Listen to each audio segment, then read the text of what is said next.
नमस्कार दोस्तों, आज मैं आपको गणेश भगवान की कहानी सुनाने जा रही हूँ। प्रेम से बोले गणेश भगवान की जय हो।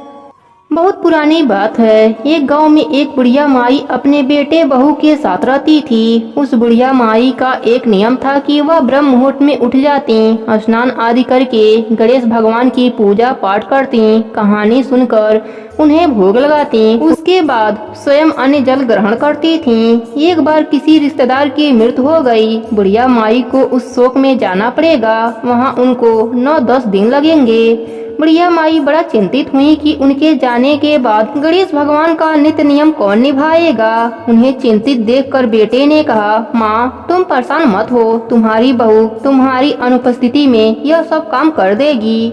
उसने अपने पत्नी को बुलाकर सारी बात बताई। पत्नी समझदार थी। उसने भी अपने सास से कहा, सासू माँ आप चिंता ना करें, मैं नियम से गणेश भगवान की पूजा पाठ करके कहानी सुन लिया करूंगी और भोग लगा दिया करूंगी।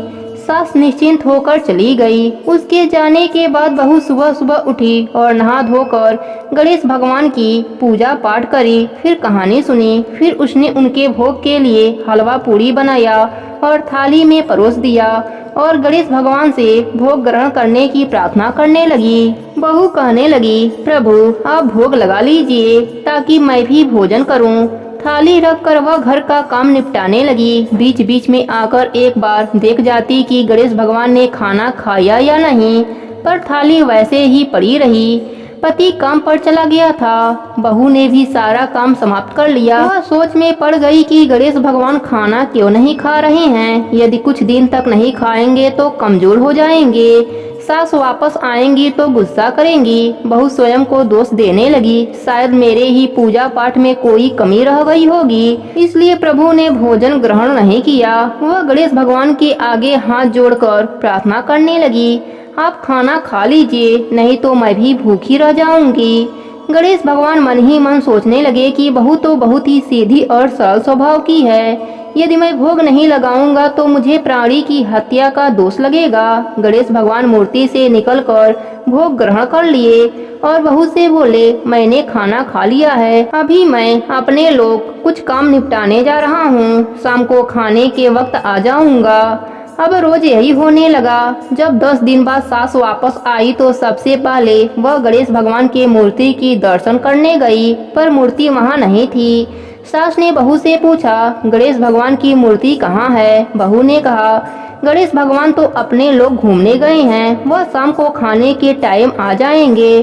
सास को बहू की बातों पर भरोसा नहीं हुआ। उसने उसे डांटते हुए कहा, तुमने गणेश भगवान की मूर्ति को कहीं फेंक दिया है और मेरे सामने बहाना बना रही है। बुढ़िया माई अपने बहू को दिन भर डांटती रही। शाम को जब बेटा घर आया तो उसने बहू की शिकायत करते हुए कहा, तेरी पत्नी ने गणेश भगवान की मूर्ति को कहीं फेंक दिया है। तुमने ही जिम्मेदारी दी थी कि तेरी पत्नी नियम पूर्वक सारे काम कर देगी।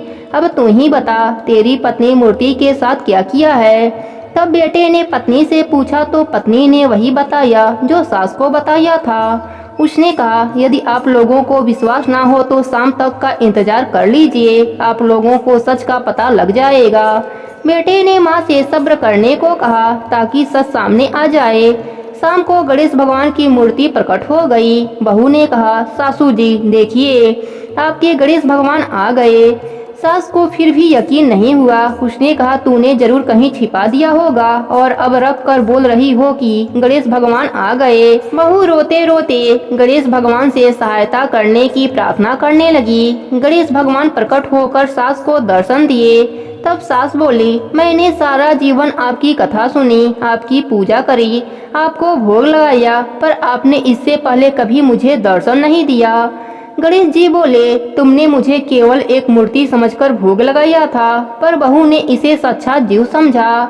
सास की आंखें खुल गई। उसने हाथ जोड़कर क्षमा मांगी। गणेश भगवान उनका घर अन्य धन से भर दिया और अंतर ध्यान हो गए।